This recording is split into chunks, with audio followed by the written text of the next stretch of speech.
lompat sosok putih. Pak Bambang kaget setengah mati bukan? Refleks dia nginjak rem dalam-dalam.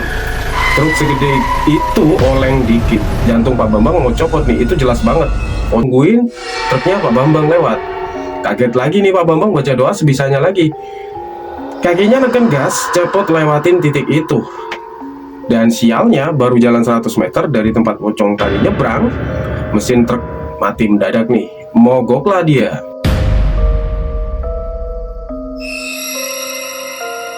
Kemudian dia pegang HP ya untuk menghubungi teman-temannya mekaniknya ya, seperti itu.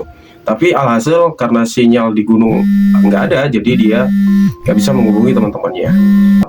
Nyata banget dan nggak mungkin halusinasi. Pak Bambang makan lahap banget. Dia ngerasa nyaman, seolah-olah dia lagi istirahat di rest area biasa.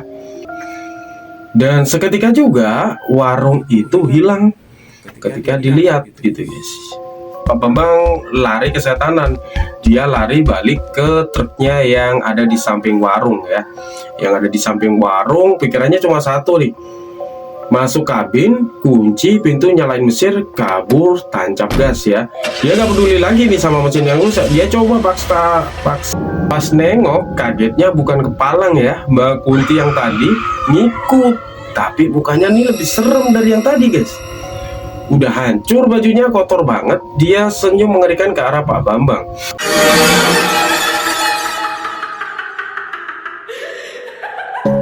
Laka meneh bolo masuk jurang.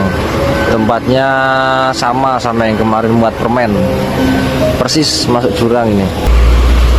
Alas roban.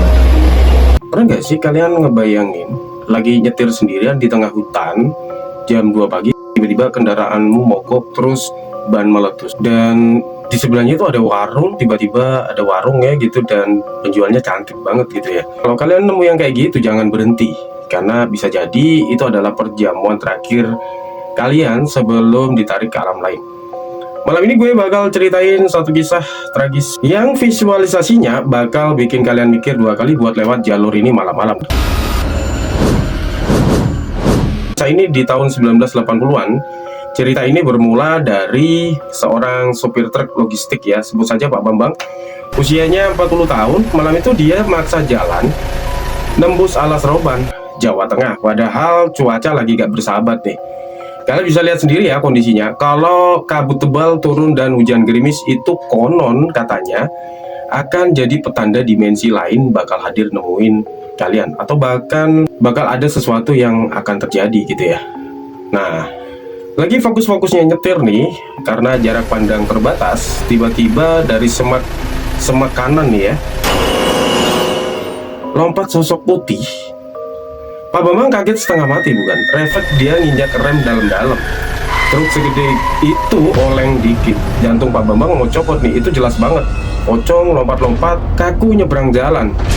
Refleks dia berdoa sambil doa disebutkan sampai selesai baca doanya.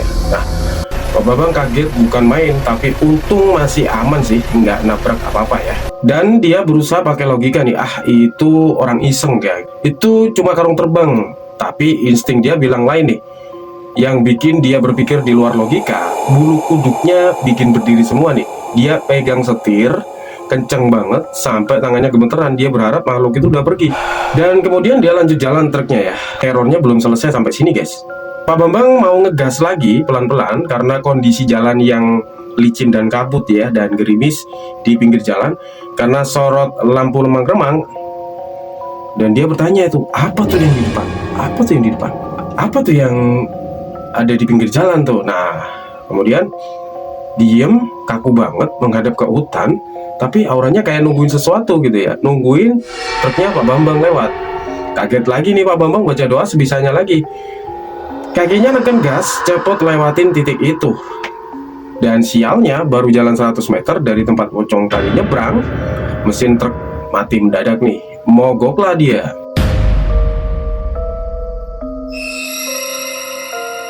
Kemudian dia pegang HP ya untuk menghubungi teman-temannya mekaniknya ya, seperti itu. Tapi alhasil karena sinyal di gunung nggak ada, jadi dia nggak bisa menghubungi teman-temannya. Dan kondisi jalan waktu itu sepi banget. Mau nggak mau Pak Bambang harus turun nih buat ngecek mesin. Ini butuh keberanian nih bagi Pak supir ya, yang mogok di tengah hutan malam. Apalagi mogoknya di alas roban yang terkenal angker nih guys. Kemudian Pak Bambang benerin mesin, tiba-tiba hidungnya nyium bau sedap nih. Bau sambal terasi sama ayam goreng. Dia nengok nih. Pesanlah dia makan di warung pecel lele itu. Anehnya nih, di jalanan sepi itu katanya Pak Bambang yang ngelayanin itu seorang wanita muda, cantik banget, beda jauh sama suasana hutan yang serem lah pokoknya. Nyata banget dan nggak mungkin halusinasi. Pak Bambang makan lahap banget, dia ngerasa nyaman, seolah-olah dia lagi istirahat di rest area biasa. Dia lupa sama truknya, lupa sama penampakan yang tadi-tadi. Selesai makan, Pak Bambang ngeluarin duit 50.000 buat bayar nih. Si mbaknya senyum manis nerima uangnya. Kembaliannya dan ya angin kencang lewat, bam, seperti itu dia berubah kembali dengan daun yang dia pegang guys. Ternyata yang dia pegang daun gitu loh, bukan uang. Dan seketika juga warung itu hilang ketika dilihat gitu guys. Pak Bambang lari kesetanan, dia lari balik ke truknya yang ada di samping warung ya, yang ada di samping warung. Pikirannya cuma satu nih, masuk kabin, kunci pintu, nyalain mesin, kabur, tancap gas ya. Dia nggak peduli lagi nih sama mesin yang rusak. Dia coba paksa starternya dan anehnya langsung hidup nih mesinnya. Nah, Pak Bambang kemudian jalan nih mengemudikan truknya lagi.